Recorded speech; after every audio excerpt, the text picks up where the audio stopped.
Bonjour à tous, Bonjour à tous. bienvenue dans cette nouvelle vidéo.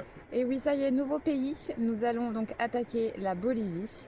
Alors, on n'y restera pas trop longtemps parce qu'on a pris malheureusement du retard avec j'ai le soleil, notre accident en Équateur. Donc, du coup, nous allons y rester que 15 jours. Nous allons en profiter, et vous le verrez dans la vidéo, pour visiter La Paz. Nous avons opté pour un tour guidé vraiment très sympa qui nous a permis de découvrir la ville tentaculaire. Et ensuite, nous irons faire le parc Sarama pour aller voir le volcan le plus haut de Bolivie et surtout ses thermes. Julien a bien insisté pour y aller, malgré un risque de météo mitigé. Oui, et puis au final c'est bien passé. Bon, la piste était quelques endroits un peu capricieux, on va dire, Ouais, avec, c'est avec, la saison des pluies, avec donc la route était des défoncée. détours un peu foufou, mais c'est passé. C'est passé. Ouais, Et et c'était vraiment très sympa. c'était vraiment très beau. On a aussi retrouvé encore des copains pour une journée. Donc voilà, vraiment chouette. Donc première partie, première vidéo sur la Bolivie. Et j'espère que les paysages vont vous plaire. Parce que pour la prochaine, ça va envoyer du lourd avec Uyuni et le sud Lipès. Donc restez bien avec nous. Allez, salut! Salut, ciao!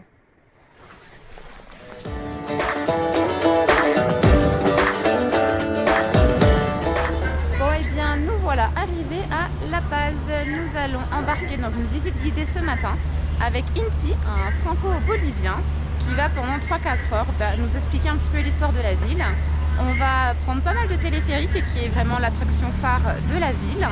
Donc on vous embarque avec nous dans cette aventure.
Au point le plus bas, donc dans le quartier des riches, à 3267 mètres.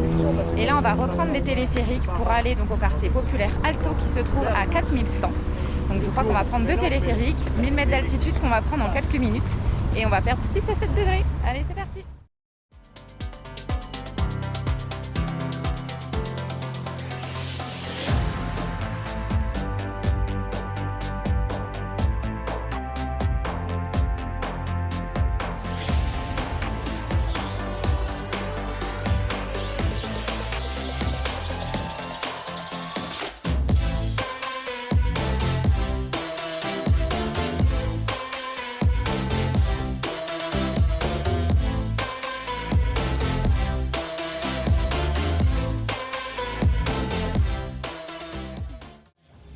Nous voilà arrivés tout en haut, au point le plus haut.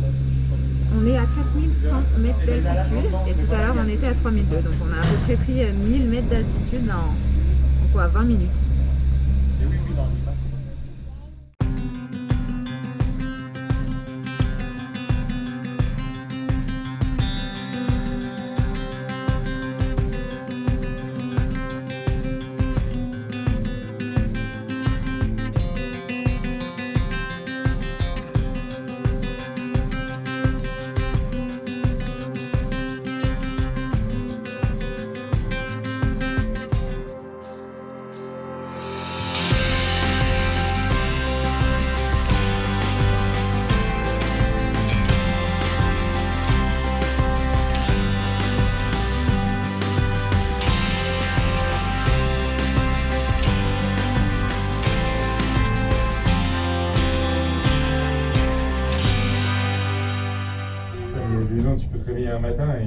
Papa, le voilà le truc de mort. Ouais. Tout est possible. Tout est possible. Mais rien n'est sûr. L'escalier en bas aussi, il est dingue, hein, en zigzag lui. Le petit immeuble, il est tombé là, il est comme ça. C'est... Bon bah les fondations des bâtiments, ça laisse à désirer, on peut dire. C'est une maison. Regardez encore le... Tu vois, Il y a On dirait des que ça va maisons en s'effondrer. couleur tout en bas. ouais, le quartier coloré, c'est ce qu'on va survoler nous avec notre dernière Il y a ligne. une autre.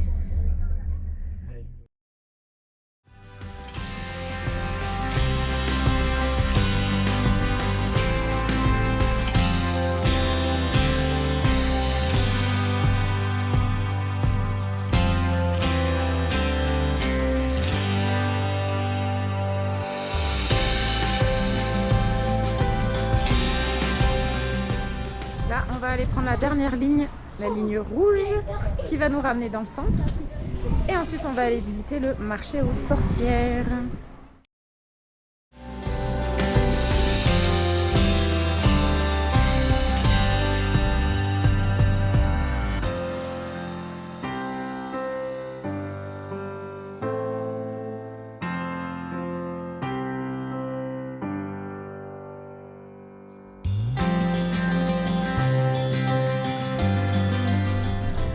C'est le grand cimetière général de La Paz et ce qui est cool, c'est que regardez en face, notre cabine, elle repart après à gauche. Sur le toit de certains immeubles. Donc c'est des grandes allées par numéro, sinon tu te perds, hein, c'est un peu labyrinthe, mais tu vois. Ouais, tu vois, C'est beau. Donc ça peut être un truc cool à visiter, ça fait bizarre, mais pour le côté street art et voir après comment ils mettent les petites offrandes en miniature, etc. etc. Bon, bah là, après, c'est aussi un vrai cimetière, hein, donc il y aura certainement 2-3 enterrements si vous ouvrez l'œil à gauche à droite. Là, c'est le point.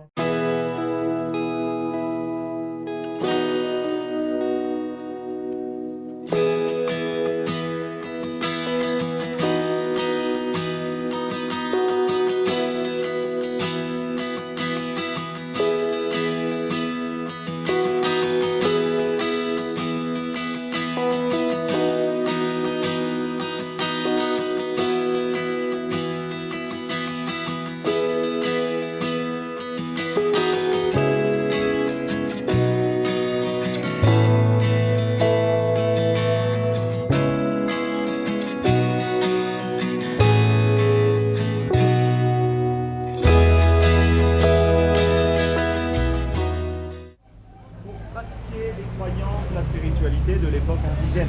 Parce que je vous rappelle que nous ici, en Bolivie, et c'est pareil quasiment dans toute l'Amérique du Sud, avant l'arrivée des colons espagnols qui nous ont imposé la Bible, l'Église et la religion catholique, il y avait déjà des groupes culturels indigènes. Eux, ils avaient des croyances différentes parce qu'ils étaient polythéistes. Polythéistes, ça veut dire qu'ils croyaient en plusieurs dieux. Et leur croyance à eux était tournée vers tous les éléments de la nature. C'est pour ça que chaque élément de la nature, à cette époque-là, c'est un dieu. Il y a le dieu soleil, le dieu de la montagne, le dieu de la pluie, etc., etc. Et il y avait une déesse, au féminin, plus importante que tout le reste, c'était la déesse de la terre, de la fertilité, la Pachamama, la terre-mère. Parce que la terre, c'est la fertilité, et la fertilité, c'est la vie. Donc ils vénéraient un petit peu plus, on peut dire, la Pachamama. Et à leur époque, ils rendaient donc leur culte à la Pachamama, à leur déesse de la terre-mère. Ce culte, ça a un nom, ça s'appelle une offrande. Dans une offrande, l'idée était de donner quelque chose à la Pachamama pour lui demander à ton tour quelque chose en retour. Donc dans une offrande, il y a une notion de réciprocité, d'échange. Et malheureusement, à l'époque Inca et pré-Inca, donc avant le XVIe siècle, une offrande à la Pachamama était un sacrifice humain. C'était tellement dans les mœurs normales, légales et acceptées à cette époque que c'était un honneur si tu étais choisi pour mourir, pour être sacrifié à la Pachamama. Ils choisissaient même des gens qui appartenaient à des élites, parfois même des enfants. Je sais pas si parfois ça fait un peu bizarre, mais bon, c'est la réalité. Bon, ça c'était il y a très longtemps. Sacrifice humain, offrande pour la Pachamama. Aujourd'hui, dans un pays où il y a encore 3/4 de la population presque qui sont issus des ethnies indigènes, évidemment, il y a encore, même en 2026, des offrandes à la Pachamama qui sont pratiquées, mais c'est une nouvelle version Normalement, c'est plus un sacrifice humain. Je dis normalement parce que dans des endroits reculés de la Bolivie, ça existe encore. Évidemment, c'est caché parce que en 2026, un sacrifice humain, ça s'appelle un meurtre. C'est caché, mais ça existe encore, surtout dans un domaine très précis, le domaine de la construction. Je ne sais pas si quelqu'un vous en a déjà parlé, sinon je serai le premier. Lors de la construction d'un nouveau bâtiment, immeuble, maison, les gens qui y croient peuvent sacrifier dans les fondations un SDF ou un alcoolique, un sans-abri. Lui, contrairement à l'époque, il ne sera pas au courant du coup, donc c'est caché. Et le processus, c'est de profiter malheureusement de sa vulnérabilité. Un SDF, il n'a pas de cercle social, donc personne ne se rendra compte qu'il a disparu. Et tu dois l'attirer avec la nourriture et l'alcool. Et donc le processus, en fait, c'est de le saouler à l'alcool. Une fois qu'il est ivre, vraiment très ivre, il est emmené, donc endormi par l'alcool, on va dire. Il est mis dans les fondations de la nouvelle construction. Il va vite être enseveli du béton, du ciment, et donc il va vite mourir, mais selon les croyances, donc c'est une offrande, ce sera le protecteur de la nouvelle construction. Moi, si on me sacrifie pour une construction, je vais hanter la maison. Je ne vais pas la protéger. Je vous rassure, c'est des choses qui arrivent rarement, mais je n'ai pas envie de vous mentir en disant ça n'existe plus, alors que je sais que ça existe encore. C'est ça. C'est plus soft et light ou pas, parce qu'il y a quand même ça.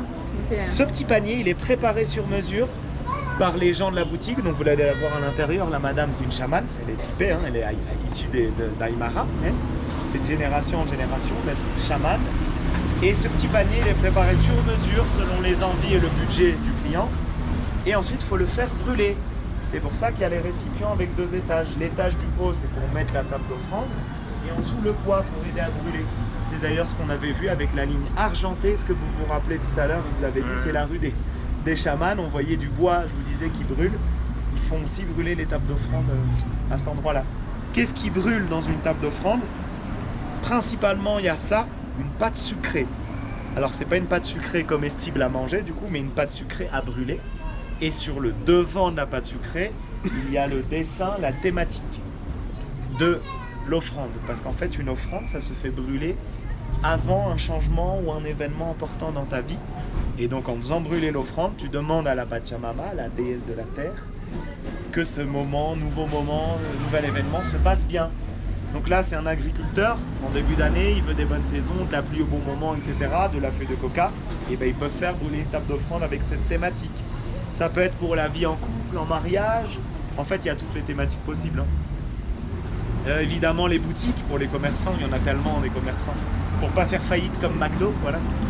McDo, ils n'ont pas fait la table d'offrande peut-être à la Pachamama.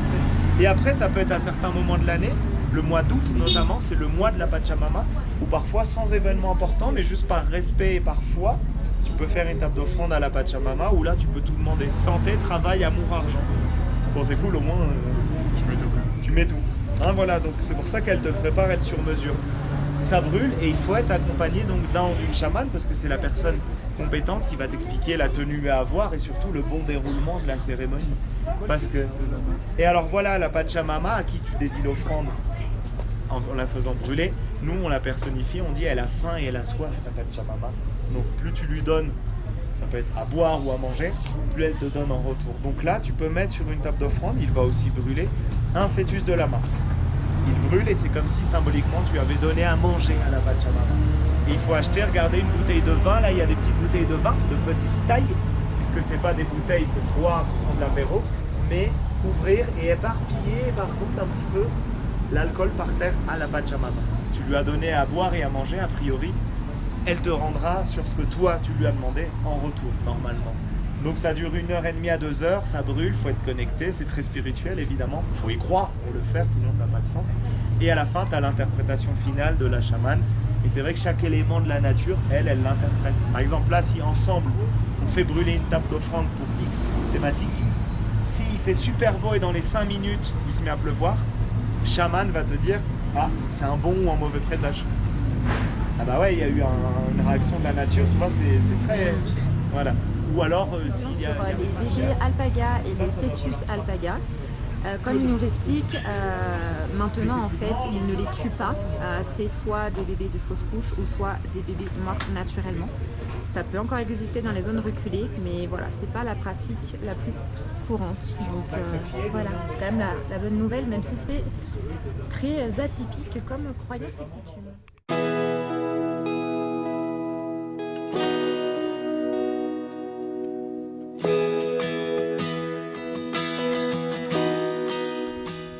Et bien, après La Paz, on s'est arrêté sur un joli spot de dos.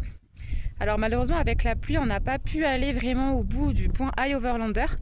On a l'impression vraiment que toutes les routes se sont un peu effondrées. Ça fait comme derrière moi là des petits canyons entre la route qui est là et derrière moi le spot de dos qui était vraiment très chouette. Donc on s'est malheureusement mis un petit peu plus au bord de la route. Mais vraiment le paysage là on se balade, c'est vraiment très beau. Donc on a vu là des petits cristaux, c'est chouette. Et normalement on est censé aller donc, au parc Sarama pour aller voir, promener un volcan et des thermes. Sauf que la météo est pas trop avec nous et que la dame des thermes nous a dit que le chemin était difficilement praticable. Hier il a neigé. Donc on va croiser les doigts, je vais la relancer demain en espérant, voilà, je lui ai envie de tester quand même, de faire l'aller-retour pour voir si c'est accessible. Donc vous verrez si dans les prochaines images, on vous montre ce parc. Allez, en attendant, je vous montre ici la jolie vue.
et bien voilà, on a pris la direction du parc national Sarama qui va nous permettre de normalement voir un volcan, le plus haut volcan de Bolivie.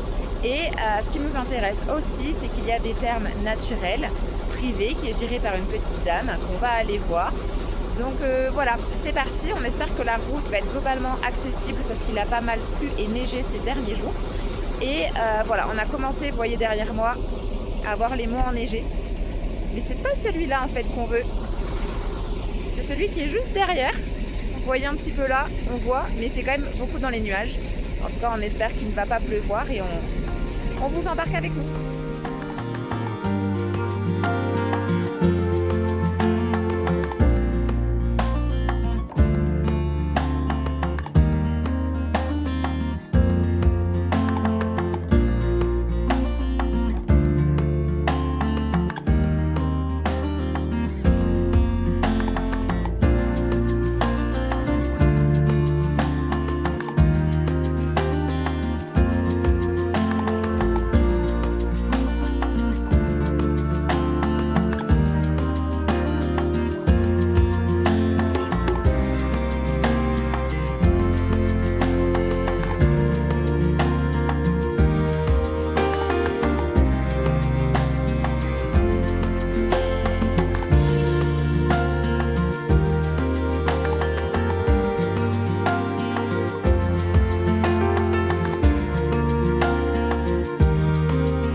Regardez, il y a un lama.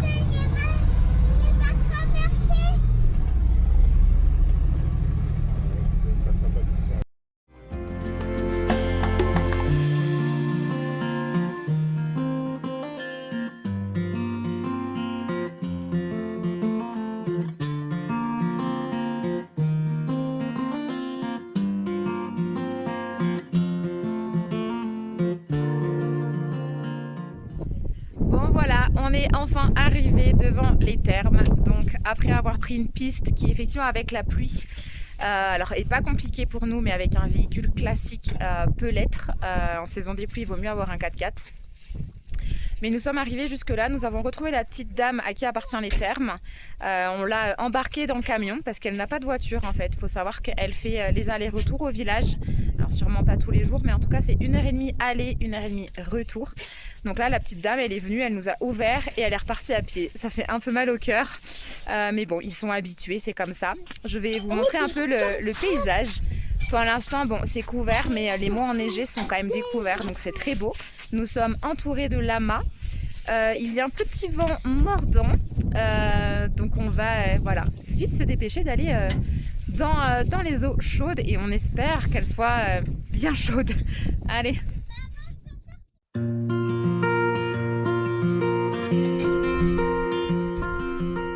On a la chance de voir le volcan, qui est le volcan le plus haut de Bolivie, qui se dégage devant nous. On le voit presque en entier.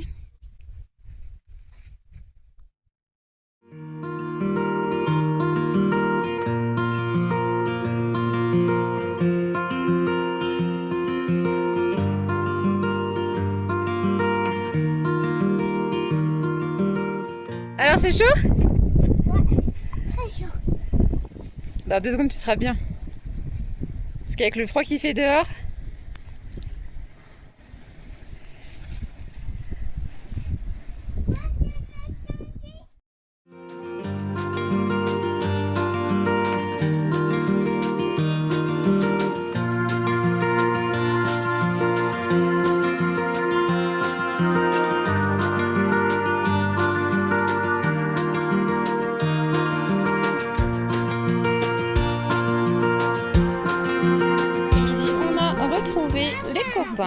Et une nouvelle famille française. Et nous sommes aussi avec des locaux. Et regardez-moi, le volcan est tout découvert, c'est trop beau. Pour l'entrée en Bolivie, ils ont rien. Ouais.